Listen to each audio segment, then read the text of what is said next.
Hi everybody, it's Janine from JanineWorth.com, and today I have invited my friend and colleague Natasha Carlton Dewhurst to have a conversation with us regarding burnout and how we can use it this holiday to prepare for the new year.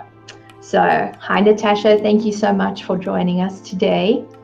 Hi Janine, thank you so much for inviting me. It's a lovely time of year to come on and kind of share some of the knowledge that we've got to help others, so I really appreciate this. So why don't you start off by telling the people a bit about yourself and especially why you've chosen to specialize in burnout? Absolutely, thank you. So hello everybody. As Janine said, I'm Natasha. I run my own business. I'm a female entrepreneur and I run a therapy and coaching business. And I specialize in helping female entrepreneurs break through burnout. And the reason I do this is for two reasons. One is that I'm a female entrepreneur and I know only how hard we all work to spin all the plates of juggling our businesses, our careers, and also then with any kind of caring commitments that we might have to our parents or looking after our children. We're constantly spinning those plates and trying to keep everything going, and we're the glue that holds the family together. Now, a few years ago, I found myself in a really tricky situation. I had a very successful career. I was bringing up two beautiful children on my own. And what I found is that I was superwoman at work. I was the best mother I could be at home because I felt so damn guilty for working. And I burnt myself out. And there was a lot more to the story than that, but that's for another time. But I burnt myself out and I didn't listen to the symptoms, Janine, that came. My body kind of gave me these symptoms, started drip feeding them, and I just kept thinking, if I can keep going if I can just get past this presentation, if we can just get through this event, I'll rest then, I'll stop then. And of course, then never comes. The list gets longer. So I burnt out quite spectacularly, and I was in a wheelchair for nearly 3 years of my life. And being a single parent at the time, that wasn't an option. So I threw myself into finding out why that had happened to me, what I could do about it. I tried all of these kind of lightning cures that were advertised. I tried all of the healthy eating, the different bits and pieces, until I really worked out and understood how the mind worked. And at that point, I retrained because I feel so passionate about helping other people in this situation. Wow, that's hectic. In a wheelchair for 3 years. Yeah. So tell us, why is burnout so important in this time of year? Well, you know, Janine, this is like the time that it's almost like the straw that breaks the camel's back. We're so busy all year round being the best parent, the best daughter, the best whatever family member that we need to be. We're juggling our businesses, and it gets to the Christmas holidays, and whether you celebrate Christmas or not, what happens is our expectations go through the roof. There's all these social occasions that we start attending. If we celebrate Christmas, there's all of the kind of parties, all of the menu planning.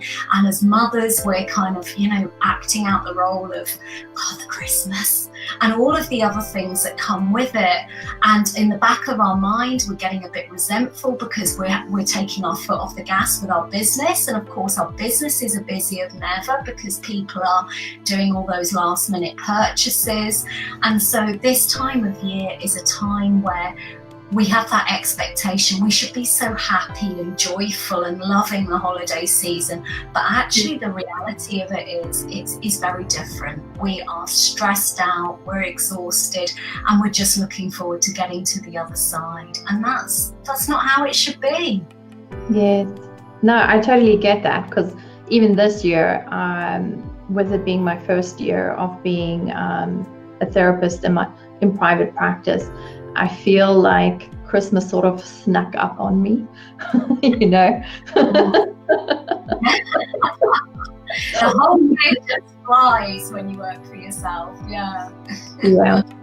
So we've got some comments here. Hi, Marie. Hi, guys. Please say hello and where you're watching from. And of course, if you have any questions, put them in the comments and we will get to them. So tell us about the symptoms. How can somebody recognize that they are actually going down that burnout path? And this is so important because we often have the symptoms and we stuff them down. We ignore them. We think that actually this is normal for running a business. We have to burn the candle at both ends. We have to feel like we're running at 100 miles an hour. So we ignore those symptoms, but if you can catch them, it's really critical to recovery. So some of the symptoms are around our sleeping patterns. So we might be being complete insomniacs because we go to bed and our mind is just on overdrive. We might be sleeping, but we wake up in the morning and we feel like we haven't slept at all. We might be piling weight on, we might be losing weight. We could start having those chronic headaches and getting those more and more often, and that's a really key one with women. So body just telling them, this is not right, I need some time to relax. Stomach aches, skin rashes, all of these symptoms are like the quieter symptoms as it builds up to the point of chronic fatigue, and then weakened immune systems and chronic illnesses. So Janine, I've prepared a sheet on this that we can give to anybody that's watching, that takes people through the symptoms so they can do their own check on that. Oh, perfect. That's really super. I'm sure everyone's going to be really grateful for that, because I think that burnout is a term or a topic, a theme that people have really started throwing around in the last 2 years. You are hearing about it more. And I mean, I myself, we both come from corporate backgrounds before we became therapists. And it was in December 2016 where I actually found myself lying on my bathroom floor for almost 3 days, because although I was on holiday, it's as if my body just decided that's it, no further. And I spent 3 days sick on my bathroom floor, just trying to recover. I mean, it was really horrible. So it's a common pattern for people when they work so hard, and then when they stop, their body's just like, right, you're listening, here it all comes. Yeah. So what are the things that we are doing on a daily basis, probably without even realizing it, that's actually feeding burnout? Okay, so there are some really key things here, and one of the most important things are the words that we're saying in our heads to ourselves. So if we're saying, I can't cope, I've got too much to do, this is too much, I'm going to get ill. Whatever you say, your mind believes. So you repeat that often enough and your mind's going, okay, yeah, I can make that happen for you. So those words that we say to ourselves are feeding the burnout. The expectations that we have, we tend to look around and we see other people being incredibly successful and we beat ourselves up. We play that blame and shame game.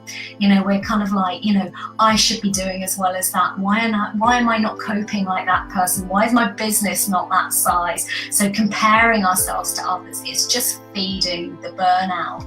And then there's some kind of everyday kind of conscious habits, I guess. Procrastination. Oh, that's a big one. It's a massive one, and all it's doing is draining you. And then there's, kind of those bad habits, I guess, that sneak in at first are okay for a day or two, but then they become part of our lives. So eating really badly or not eating at all, skipping meals, burning a candle at both ends, thinking, well, if I just start a bit earlier and I finish a bit later, I'll get all of my work done. And then when we do take time off, not doing activities that kind of nourish our souls, kind of just sitting in front of the TV instead of kind of getting out and connecting with people and getting some fresh air and all those things we know are good for us. But when we're in that overwhelm, we just want to, just chill and veg out. So all of those things are feeding our burnout. Yeah.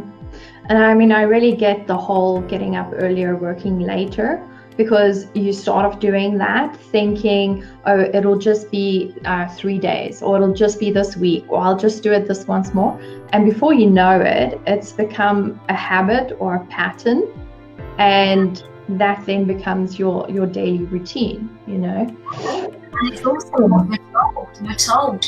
To run a successful business, you've got to do what no one else is prepared to do. You've got to work harder than anybody else. And these myths, they're bullshit. They're just perpetuated that this is how it should be, and it's not true at all. And one of the things I hope I can share with women today is that actually, by stopping and having some really good habits and behaviours, you're far more productive, creative, joyful than if you just work flat out. Yeah. So let's get to the juicy part. Yeah. What can we do this holiday to put an end to that and really get us onto a good footing for 2019?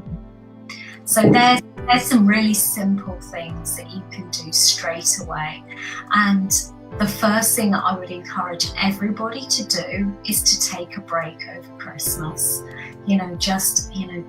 You're not an emergency service. The world is not going to end if you unplug from your business, from your computer, from your phone, from your email for at least 3 days, if not longer.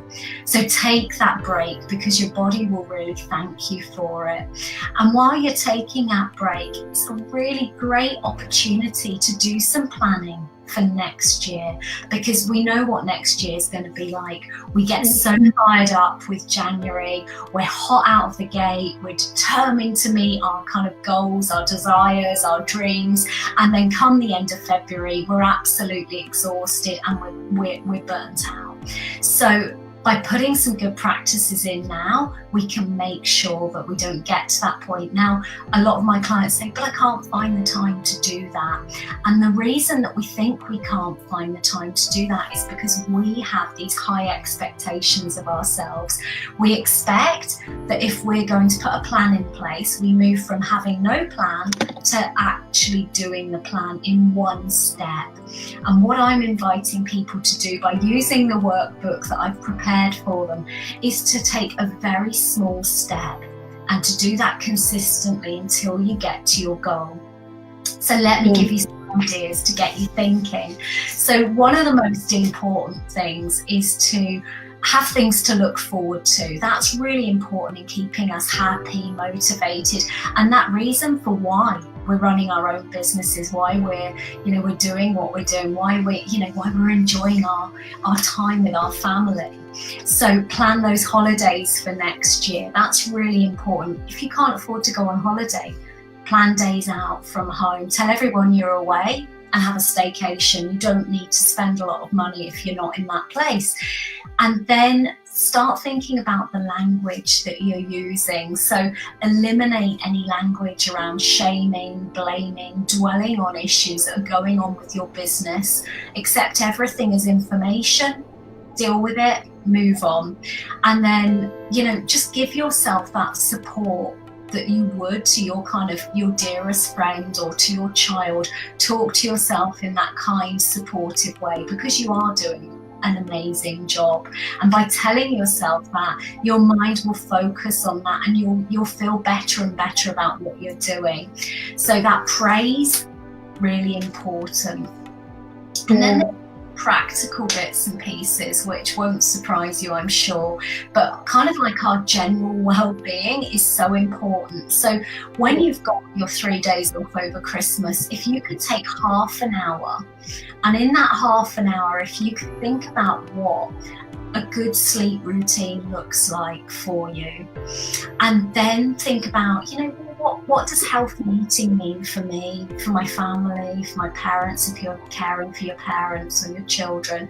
You know, what does maintaining my kind of social life look like? Because that's one of the first things to fall off when we're burnt out. And what would a realistic exercise plan be? And I don't mean turning into a gym bunny when you hate the gym. I'm talking about just picking an activity, if it's walking, something you love doing, and have that in your mind.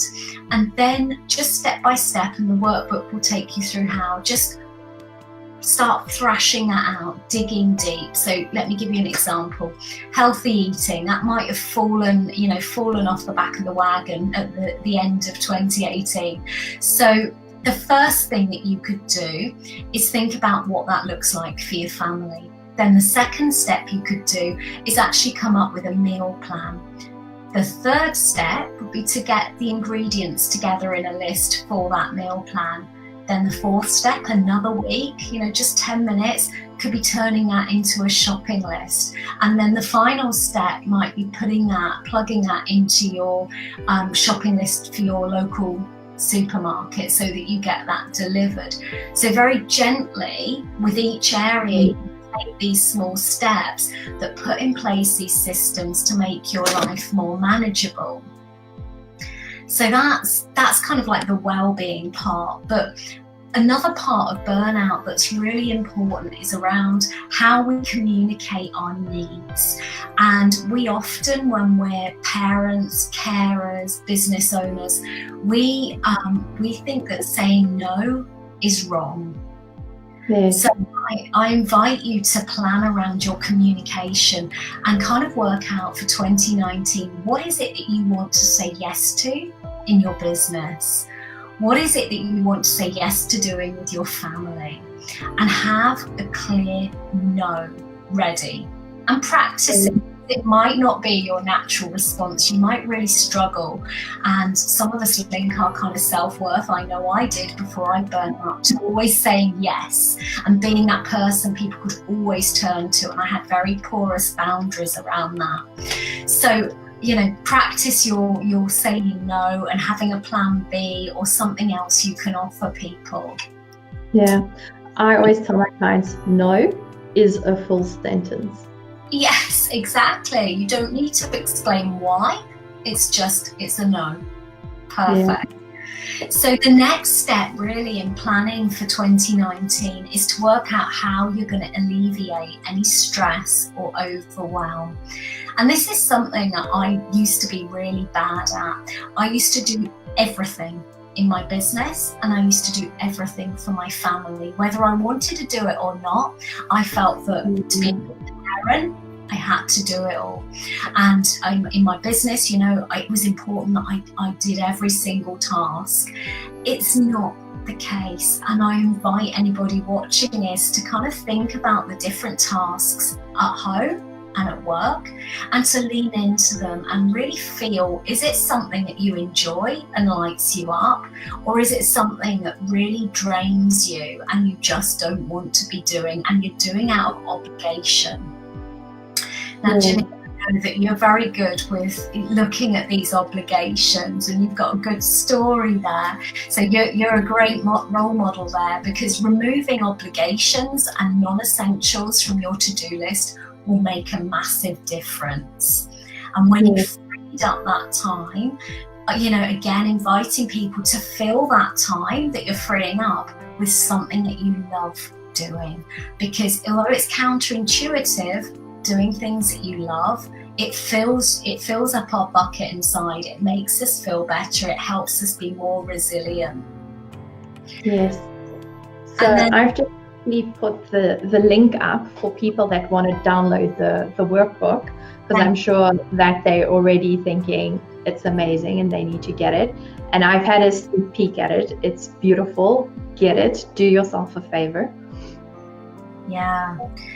So I think, the last thing that I would say on the planning side of things, Janine, is, for people to really kind of step back and celebrate the small steps that they take. Because what I'm guilty of, and I'm sure what everybody else is guilty of, is having this long to-do list and then you scratch one thing off, on comes another thing, and you never stop and go, actually, look what I've done, look what I've achieved, I've done well. And the really important thing there is when you focus on what you're doing well and how that makes you feel, your mind will flip its focus from I've got too much, I can't cope, to oh, I'm enjoying this. And very easily you're going to generate more of what you want to achieve. Yes. So celebration is so important. So the people that are watching, and especially those on the replay, where can they find you if they decide, if they recognize these symptoms within themselves and realize that they want to get some coaching and some help with that? How can they reach out to you? Okay, so yeah, absolutely. For some, the workbook is going to be all they need, but for others, maybe a little bit further down the path, they might need a bit of support there. So the first thing I would invite them to do is to download the workbook. There's a link there for a webinar that I'm running on the 17th of January.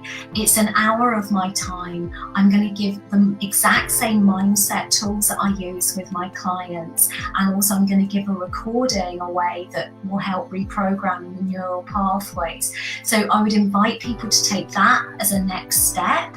And then I will also give my call details so that they can have some free time with me and we can explore where they are.